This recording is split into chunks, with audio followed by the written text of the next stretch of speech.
नमस्कार प्यारे मित्रों, जय हिंद। मैं आपका दोस्त मनीष श्रीवास्तव स्काईबैक कोचिंग इंस्टीट्यूट में आपका स्वागत करता हूं। आज का टॉपिक है 16 संस्कार। हिंदू धर्म में 16 संस्कार कौन कौन से होते हैं, लेकिन इस 16 संस्कार के बारे में बात करने से पहले हम आपको एक छोटा सा गाना सुनाना चाहेंगे, जो कि बहुत ही प्रिय गाना है, मेरे दिल का बहुत ही अटूट गाना है।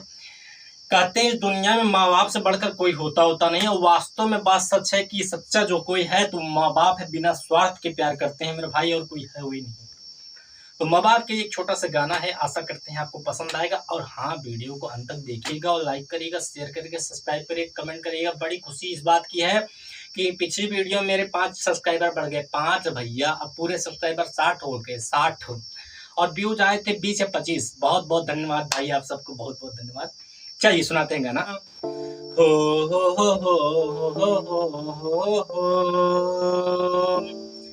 मुझे इस दुनिया में लाया, मुझे बोलना चलना सिखाया। मुझे इस दुनिया में लाया, मुझे बोलना चलना सिखाया। ओ मात पिता तुम्हें बंधन, मैंने किस्मत से तुम्हें पाया, मैंने किस्मत से तुम्हें पाया। ओ मैं जब से जग में आया ओ मैं जब से जग में आया, तब से बंसी तले छाया। कभी सहलाया गोदी में, कभी कंधों पे बिठाया। ओ मेरे सर पे हाथ रख के बस प्यार ही प्यार लुटाया। ओ मात पिता तुम्हें बंधन, मैंने किस्मत से तुम्हें पाया, मैंने किस्मत से तुम्हें पाया। माँ बाप के आँखों से मैं आंसू बन के न गिरूंगा। माँ बाप का दिल जो दुखा दे, कुछ ऐसा नहीं करूंगा, कुछ ऐसा नहीं कहूंगा। माँ बाप के रूप में मैंने भगवान को जैसे पाया। ओ मात पिता तुम्हें बंधन, मैंने किस्मत से तुम्हें पाया, मैंने किस्मत से तुम्हें पाया। थैंक यू सो मच मेरे भाई बहन। आइए स्टार्ट करते हैं आज का प्यारा सा वीडियो। हिंदू धर्म में संस्कार 16 प्रकार के होते हैं। सबसे पहले हम नाम जानेंगे, उसके बाद बारी बारी से हम डिटेल देखेंगे। तो पहला जो संस्कार है उसका नाम है गर्भाधान संस्कार, दूसरा है पुष्पयन संस्कार, तीसरा है सीमांतयन संस्कार, चौथा है जातकर्म संस्कार, पांचवा है नामकरण संस्कार, और छठवां है निष्क्रमण संस्कार, और सातवां है अन्नप्राशन संस्कार, आठवां है मुंडन संस्कार, नौवां है कर्णभेदन संस्कार, 10वां है उपनयन संस्कार, 11वां है विद्या आरंभ संस्कार, और 12वां है केशांत संस्कार, 13वां है समावर्तन संस्कार, और 14वां है विवाह संस्कार, 15वां है विवाह अग्नि संस्कार, और 16वां है अंतोष्टि संस्कार। तो आइए बारी बारी से देखते हैं समय को न गवाते हुए।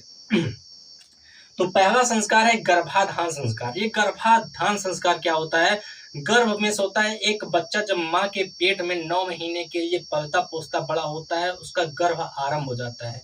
तो ऋषि चरक के द्वारा कहना यह है कि जब कोई स्त्री तथा पुरुष के प्रेम संयोग से कोई भी पुत्र या पुत्री, या कह सकते हैं कोई भी संतान का अंश माँ के गर्भ में उत्पन्न होता है, तो उसे गर्भाधान संस्कार कहते हैं।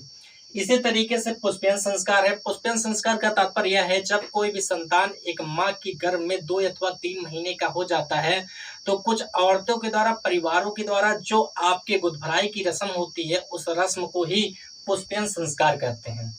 उसमें 5 फल दिए जाते हैं। 5 फल का तात्पर्य यह है जिसमें आम और केला सर्वश्रेष्ठ होता है। और आम और केला सर्वश्रेष्ठ क्यों होता है? क्योंकि सबसे फलों में श्रेष्ठ माना जाता है। और 5 फल देने का तात्पर्य यह है कि जिस प्रकार यह 5 फल मैं आपको दे रहा हूँ, यह फल मीठे हैं, फले हैं और फूले हैं, ठीक वैसा ही आप भी फलिए और फूलिए और आगे बढ़िए। आप भी स्वस्थ रहिए, आपकी संतान भी स्वस्थ रहे। फिर आता है हमारा सीमांतयन संस्कार। ये सीमांतयन संस्कार क्या होता है? जब कोई भी माँ के गर्भ में संतान 5 अथवा 6 महीने की हो जाती है, तो 5 अथवा 6 महीने हो जाने के बाद यह सीमांतयन संस्कार होता है। कहा जाता है इस संस्कार में कोई भी माँ के अंदर पल रहा जो संतान अथवा शिशु है, उसकी जो सुनने की क्षमता होती है, जो सीखने की क्षमता होती है, वह कैप्चर करने की क्षमता बच्चे के अंदर आ जाती है। इसीलिए कहा जाता है कि माँ को कोई चीज़ों का विशेष ध्यान देना चाहिए, जैसे माहौल का, खाने का, कोई चीज़ अच्छा देखने का। ये सारी चीज़ें कहाँ पर होती हैं? सीमांतन संस्कार में होती हैं। फिर हमारा आता है जात क्रम संस्कार।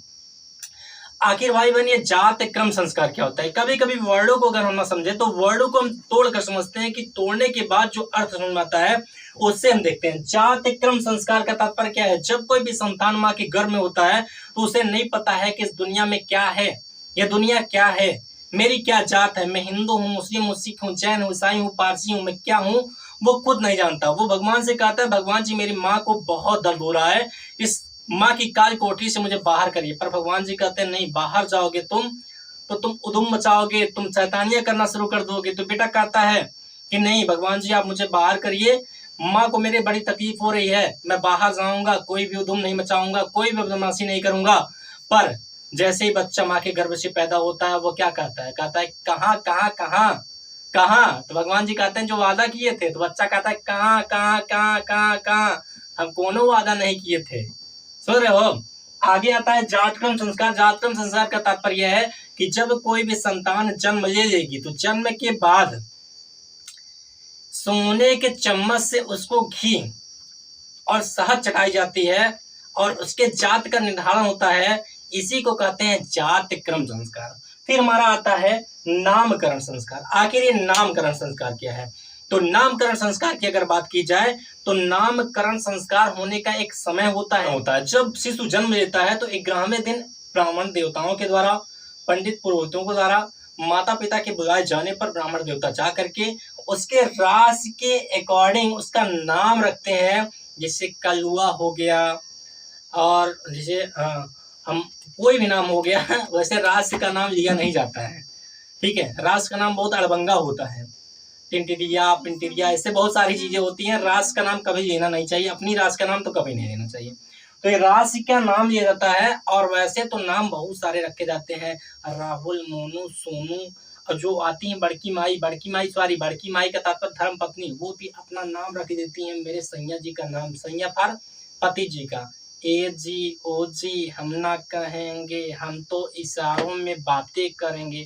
आज का सिस्टम तो ये है, लेकिन पहले नाम रखा जाता था। और पहले बहुत चीजें बहुत अच्छी थी। क्या अच्छी थी?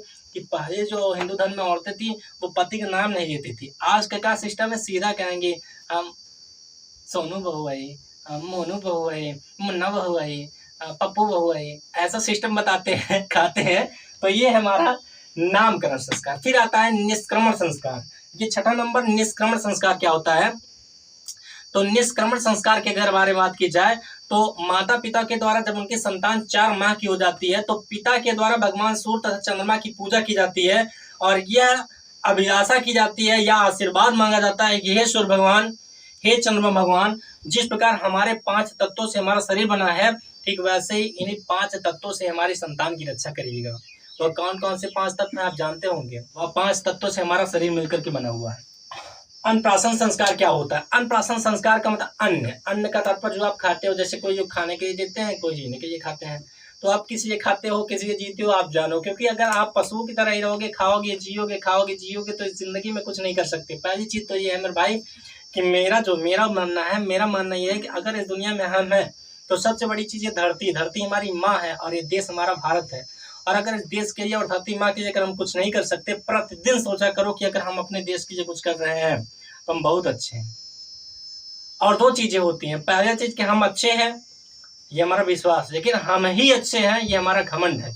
तो घमंड मत आने दो, विश्वास रखो कि आप अच्छे हो, आप अच्छा कर रहे हो। पर हाँ, अपने देश की अगर आप कुछ करते हो तो बहुत अच्छा है। जैसे मैं अभी अब चर्चा ही कर दे रहा हूँ, पर चर्चा नहीं करना चाहिए क्योंकि मैंने ठाना है कि मैं किसी टीचर का नाम लेकर के अपने चैनल का प्रोग्रेस नहीं करूंगा या नहीं बढ़ाऊंगा। पर मैं कुछ सर को आइडियल मानता हूँ, जैसे बहुत ही गरीबों, बहुत ही जंजालों से जूझे हुए हमारे खान सर, जिनका नाम आज पूरी दुनिया में कोई ऐसा नहीं है जो ना जानता हो।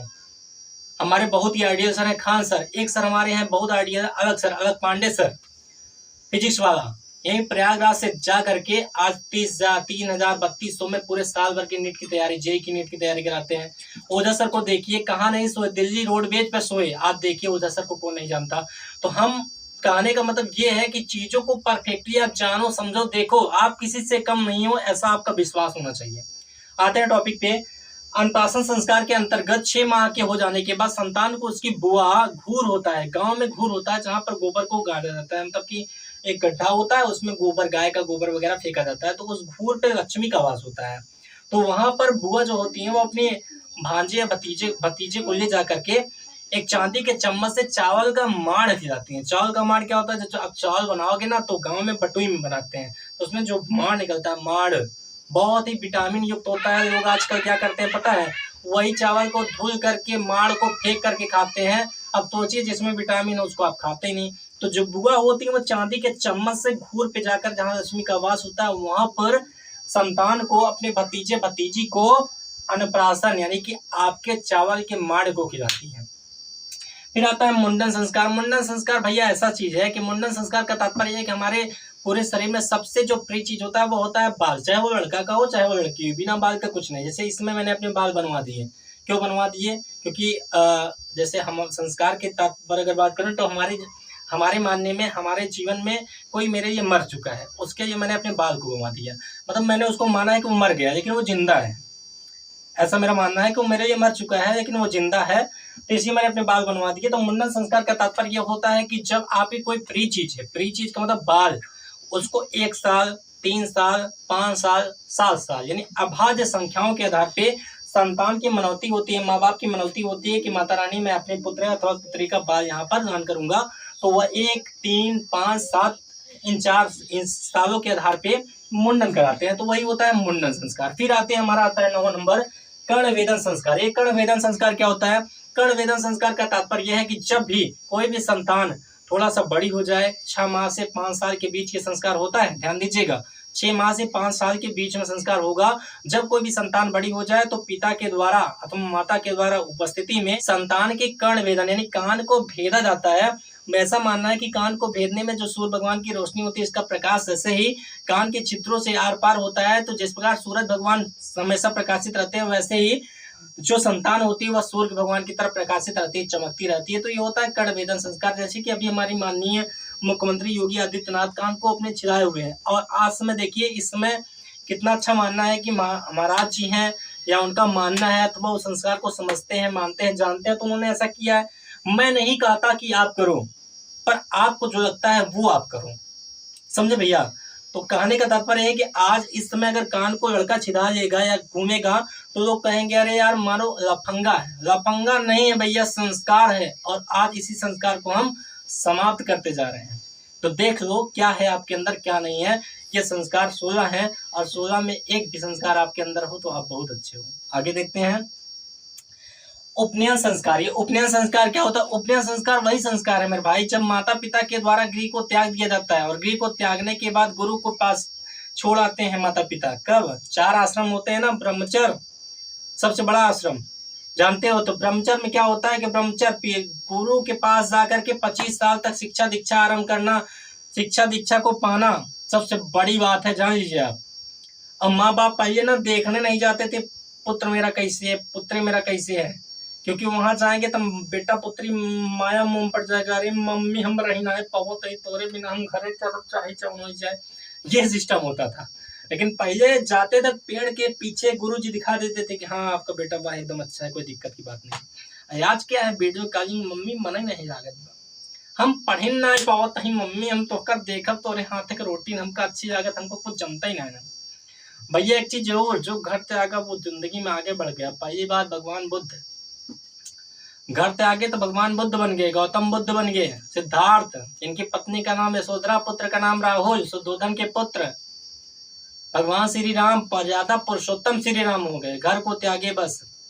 तो हम नहीं कहते आप घर को त्याग दो, घर को त्यागने मात्र से कुछ नहीं होगा, आपके मन एकाग्रित होना चाहिए। अगर मन एकाग्रित करके आप कुछ भी काम पाना चाहोगे ना तो सब कुछ संभव है भैया। पहले आप अपने आप को यार समेटो, तो आप ऐसे फैलाए हो अपने आप को, ये करेंगे वो करेंगे ऐसा करेंगे वैसा करेंगे। एक चीज पे फोकस करो, पा जाओगे। एक चीज पे फोकस करो बस कि यही चाहिए, उसके लिए मेहनत कर दो, आ जाएगा। आओ आगे बढ़ते हैं। विद्या आरंभ संस्कार, उपनयन संस्कार समझे, यानी गुरु के पास जाकर के शिक्षा को ग्रहण करना क्या है, उपनयन संस्कार है। फिर आता है हमारा विद्या आरंभ संस्कार। विद्या आरंभ का संस्कार का तात्पर्य क्या है, गुरु के पास गए और जाने के बाद जब गुरु के द्वारा विद्या का आरंभ हो गया। अच्छा, आरंभ और प्रारंभ में अंतर समझिए। आरंभ किसे कहते हैं, प्रारंभ किसे कहते हैं, कभी कोई पूछा तो आपका बताओगे। जब कोई भी घर की नींव बन के तैयार हो जाती है, जहां कुर्सी होती है उसके ऊपर जो दीवार बनती है उसे कहते हैं प्रारंभ, और जहां तक नींव होती है उसके नीचे जो कुर्सी बनती है उसे कहते हैं आरंभ। तो आरंभ का तात्पर्य नींव तक और प्रारंभ का तात्पर्य नींव के ऊपर। तो ये चीजें डिफरेंटेड होती हैं जो कि आपको जानना बहुत जरूरी है। विद्या आरंभ का तात्पर्य विद्या को गुरु द्वारा शुरू करना, विद्या आरंभ हो गया, ये संस्कार है भैया। आगे देखते हैं केशांत संस्कार। ये केशांत संस्कार क्या होता है, हाँ भैया, केशांत संस्कार वह संस्कार है कि जब गुरु के पास जाओगे तो वहां टाइम नहीं होता है बाल बनवाने का। भगवान श्री राम को देखो, लौकुश को देखो, बाल बनवाने का वहां टाइम नहीं होता है, आपके दाढ़ी बनवाने का टाइम नहीं होता है। गुरु के द्वारा रखी गई दाढ़ी, गुरु के द्वारा रखे गए बाल, ठीक वैसे ही आपको भी रखना पड़ेगा, वैसे ही सब कुछ, क्योंकि आप ब्रह्मचर्य में हैं, गृहस्थ जीवन को आप त्याग चुके हैं, समझ रहे ना। तो बाल वगैरह एकदम मतलब कि आपको कोई ध्यान ही नहीं देना, मेरे बाल बड़े हो रहे हैं हमको सेट कराना है, जैसे आजकल के भैया सेट कराते हैं, हीरो बनते हैं, जैसे आप ही सब हैं, देखो चमक रहे हो, देखो चलो देखो। आगे आते हैं समावर्तन संस्कार। ये समावर्तन संस्कार क्या होता है, समावर्तन संस्कार के बारे में देखिए। समावर्तन संस्कार वह संस्कार है जब हम अपने गुरु के द्वारा दिए गए ज्ञान को लेकर के अपने ब्रह्मचर्य आश्रम को छोड़कर गृहस्थ आश्रम में आते हैं।